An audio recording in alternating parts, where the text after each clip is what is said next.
Assalamualaikum saudaraku semua. Jumpa lagi di channel YouTube saya, Kiswan Sholihin, kisah wasiat nasihat sholihin yang kami rangkum dari kitab-kitab ulama yang soleh dan terpercaya. Beliau adalah Imam Abu Abdullah bin Hilal bin Asad bin Idris bin Abdullah bin Hayyan bin Abdullah bin Anas. Beliau dibawa dari kota Muru oleh ibunya ke kota Baghdad. Beliau berkata, "Aku dilahirkan pada tahun 164 Hijriah dan aku menuntut ilmu hadis pada tahun 177 Hijriah." Beliau meninggal dunia tepatnya pada tahun 241 Hijriah.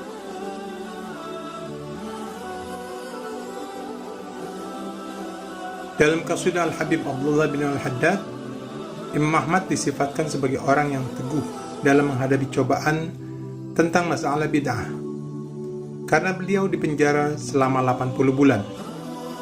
Setiap malam di dalam penjara, beliau dicambuk hingga pingsan dan dilukai dengan pedang, lalu dilempar serta diinjak-injak.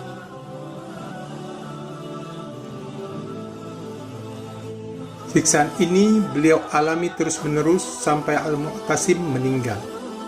Setelah digantikan oleh Al-Wathiq, ternyata dia lebih kejam kepada beliau. Setelah Al-Wathiq meninggal, kepemimpinan dipegang oleh Al-Mutawakkil. Dialah yang mengangkat siksaan itu dari Imam Ahmad dan memerintahkan agar beliau dimuliakan. Ia menuliskan ke seluruh penjuru kekuasaannya bahwa Al-Quran bukanlah makhluk, karena ia mengetahui kebenaran Imam Ahmad.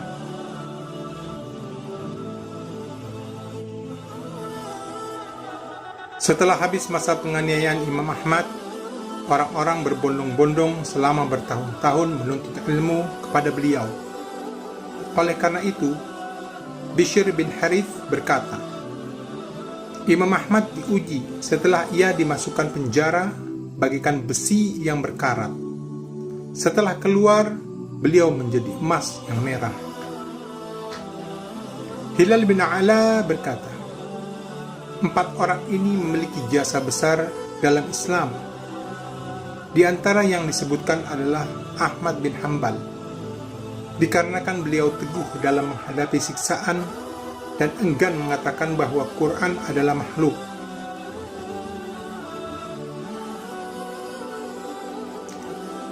Dalam sehari semalam, beliau melakukan sholat 300 rakaat. Setelah mengalami pemukulan, beliau menjadi lemah hingga dalam sehari semalam, beliau hanya bisa sholat 150 rakaat. Tidur beliau hanyalah sejenak setelah Isya, lalu bangun sampai subuh, diisi dengan salat dan doa. Setiap 7 hari sekali beliau khatam Al-Quran, begitu juga setiap 7 malam sekali. Terkadang selama 3 hari beliau tidak makan. Bahkan bila ada sesuatu yang membuat beliau sedih, beliau tidak makan dan tidak berbuka kecuali seteguk air saja, lalu melanjutkan puasanya tadi. Bahkan kadang-kadang sampai 8 hari tidak makan.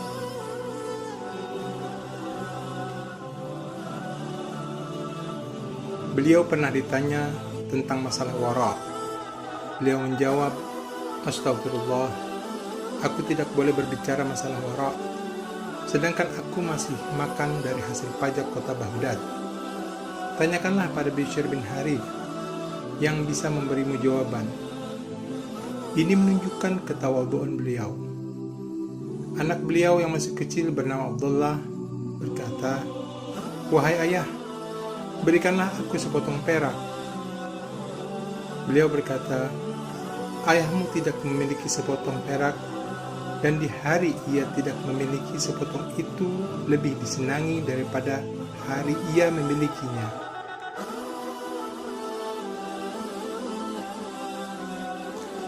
Saleh bin Ahmad berkata, menjelang wafatnya ayahku berkata, "Inilah iblis berdiri di dekatku."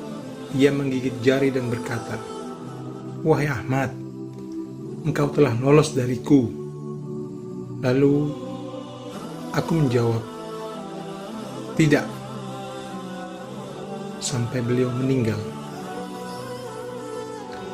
Suatu hari Nabi Khidir alaihissalam mengirim seseorang mengatakan kepadanya, "Wahai Ahmad, sesungguhnya penduduk langit dan yang tinggal di sekitar Arsy, mereka rela terhadapmu, dikarenakan engkau melatih dirimu sabar karena Allah."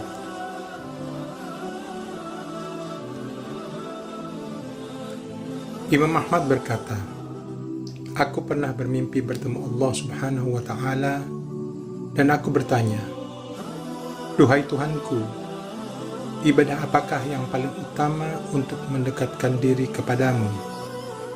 Allah menjawab dengan kalamku, 'Wahai Ahmad.' Lalu aku bertanya lagi, 'Apakah dengan pemahaman ataukah tidak?'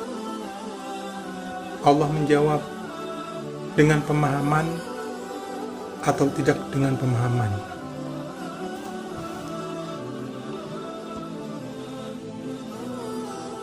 Syekh Al-Qusairi dalam risalahnya mengatakan, Bilal Al-Khawas berkata, "Dulu aku tinggal di pemukiman Bani Israel. Tiba-tiba ada seorang lelaki yang mengikuti jalanku. Aku heran kepadanya dan aku mendapat ilham bahwa dia adalah Nabi Khidir.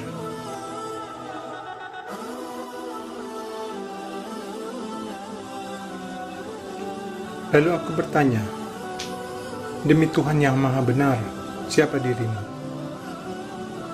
Ia menjawab, 'Aku saudaramu Khidir.' Aku bertanya lagi, 'Bagaimana pendapatmu mengenai Syafi'i?'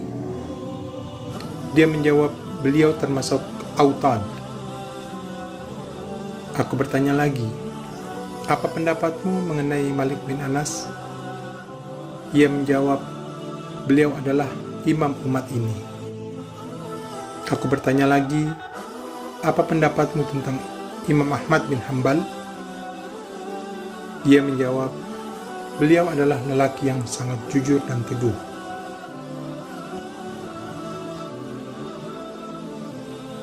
Aku kembali bertanya, 'Apa pendapatmu mengenai Bishr bin Harith?'